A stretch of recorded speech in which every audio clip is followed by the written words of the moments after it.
ഏവർക്കും അച്ചായൻസ് ഫാമിലി കിച്ചണിലേക്ക് സ്വാഗതം. ഇന്ന് നമ്മൾ ഉണ്ടാക്കാൻ പോകുന്നത് പ്ലം കേക്കാണ്. ക്രിസ്മസിന് നമ്മൾ ബേക്കറിയിൽ നിന്നൊക്കെയാണ് മേടിക്കാറ്. അത് നമുക്ക് വളരെ എളുപ്പത്തിൽ അധികം ബുദ്ധിമുട്ടൊന്നുമില്ലാതെ വീട്ടിൽ തന്നെ ഉണ്ടാക്കിയെടുക്കാൻ പറ്റും. അപ്പോൾ അതെങ്ങനെയാണ് ചെയ്യുന്നതെന്ന് നമുക്ക് നോക്കാം. അതിനു മുമ്പ് ആരെങ്കിലും ഈ ചാനൽ ആദ്യമായിട്ടാണ് കാണുന്നതെങ്കിൽ സബ്സ്ക്രൈബ് ചെയ്യുക. ഈ വീഡിയോ ഇഷ്ടപ്പെട്ടാൽ ലൈക്ക് ചെയ്യുക, ഷെയർ ചെയ്യുക. പ്ലം കേക്ക് ഉണ്ടാക്കുന്നതിനുള്ള ഏറ്റവും പ്രധാനപ്പെട്ട ഭാഗം എന്ന് പറയുന്നത് ഇതിലേക്ക് വേണ്ട ഡ്രൈ ഫ്രൂട്ട്സിനെ സോക്ക് ചെയ്ത് വയ്ക്കുക എന്നുള്ളതാണ്, കുതിർത്ത് വയ്ക്കുക എന്നുള്ളതാണ്. അപ്പോൾ ഇതിനുവേണ്ടി ഇവിടെ ഞാൻ ഉപയോഗിച്ചിരിക്കുന്ന ഡ്രൈ ഫ്രൂട്ട്സ് എന്ന് പറയുന്നത് മുന്തിരിയാണ്, ഉണക്കമുന്തിരി. അത് പലതരം കളറിലുള്ളത്, ബ്ലാക്ക്, ബ്രൗൺ ആ കളറിലുള്ള ഉണക്കമുന്തിരി. പിന്നെ കുറച്ച് ചെറി, ഡ്രൈഡ് ചെറി, പിന്നെ ടൂട്ടി ഫ്രൂട്ടി, പിന്നെ കുറച്ച് കാഷ്നട്ട്, നമുക്ക് ബദാമോ അങ്ങനത്തെ കുറച്ച് ഡ്രൈഡ് ഫ്രൂട്ട്സ് ഉപയോഗിക്കുക എന്നുള്ളതാണ് അതിൽ പ്രധാനപ്പെട്ട ഭാഗം.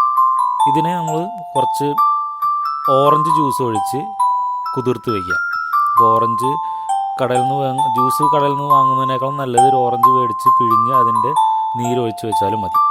അങ്ങനെ ഇങ്ങനെ കുതിർക്കാൻ വയ്ക്കുന്നത് ഏതാണ്ട് ഒരു 3-4 മണിക്കൂറോളം കുതിർക്കാൻ വേണ്ടി വയ്ക്കുക. ഇനി ഇത് കഴിഞ്ഞ് അതിലേക്ക് വേണ്ട ഒരു പ്രധാനപ്പെട്ട ഭാഗം എന്ന് പറയുന്നത്, ഒരു ഐറ്റം എന്ന് പറയുന്നത് കാരമലൈസ്ഡ് ഷുഗറാണ്. അപ്പോൾ അതിനു വേണ്ടി 1 കപ്പ് പഞ്ചസാര ഒരു പാത്രത്തിലിട്ട് ഒരു ലോ ടു മീഡിയം ഫ്ലെയിമിൽ വെച്ച് അതിന് ഉരുക്കിയെടുക്കുക. അപ്പോൾ കരിഞ്ഞു പോകാതെ നോക്കണം. ഉരുക്കി ഒരു അല്പം കട്ടി, ഒരു ബ്രൗൺ കളർ ആയി വരുന്നത് വരെ ഒന്ന് ഉരുക്കിയെടുക്കുക.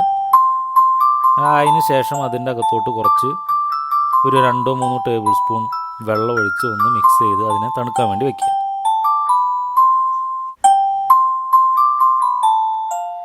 ഇനി നമ്മളൊരു 3 മുട്ട പൊട്ടിച്ച് നല്ലവണ്ണം മിക്സ് ചെയ്തെടുക്കുക. നല്ലവണ്ണം പതഞ്ഞ് വരുന്ന രീതിയിൽ നല്ലവണ്ണം ഒന്ന് മിക്സ് ചെയ്യുക, അടിച്ചെടുക്കുക. ഇതിലേക്ക് അല്പം വാനില എസൻസ് ഒഴിക്കുക.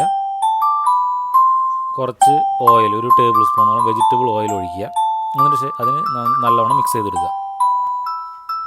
ഇനി നമുക്ക് 1/2 കപ്പ് പഞ്ചസാര, അതിലേക്ക് ഒരു ചെറിയ കഷ്ണം കറുവപ്പട്ട, 2 ഗ്രാമ്പു, 2 ഏലക്ക, ഇതൊക്കെ ഇട്ടിട്ട് മിക്സിയിലിട്ട് നല്ലവണ്ണം ഒന്ന് പൊടിച്ചെടുക്കുക.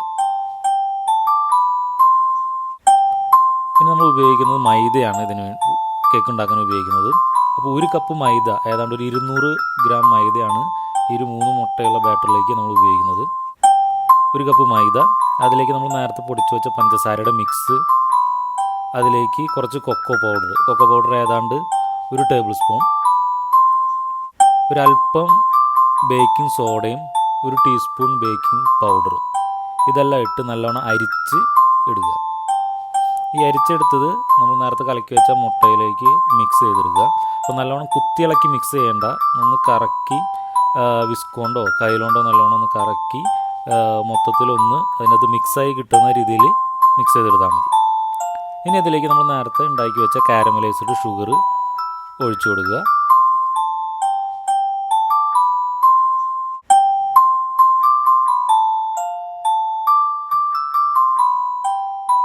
പിന്നെ നമ്മൾ സോക്ക് ചെയ്ത് വെച്ച ഫ്രൂട്ട്സും അതിലിട്ട് നല്ലവണ്ണം ഒന്ന് മിക്സ് ചെയ്യുക.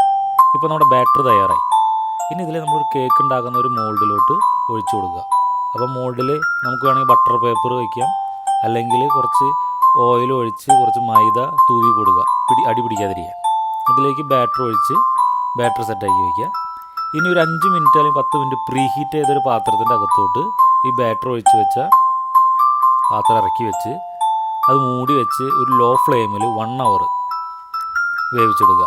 ഒരു മണിക്കൂർ കഴിയുമ്പോൾ അത് വെന്തോന്നുള്ളത് നോക്കാം. നമുക്കൊരു ടൂത്ത് പിക്കോ അല്ലെങ്കിൽ കത്തിയോ ഈർക്കലോ ഉപയോഗിച്ച് കുത്തി നോക്കി കഴിഞ്ഞാൽ അത് ഒട്ടിപ്പിടിച്ചിട്ടില്ലെങ്കിൽ അത് വെന്തിട്ടുണ്ട്. വെന്തില്ലെങ്കിൽ കുറച്ച് നേരം കൂടി വയ്ക്കുക. ഞങ്ങളിവിടെ ഇത് ഉണ്ടാക്കിയപ്പോൾ ഏതാണ്ട് ഒരു 1.25 മണിക്കൂറോളം വയ്ക്കേണ്ടി വന്നു. അങ്ങനെ ഒരു 1.25 മണിക്കൂർ കഴിഞ്ഞപ്പോൾ നമ്മുടെ കേക്ക് തയ്യാറായി. വളരെ സോഫ്റ്റാണ്.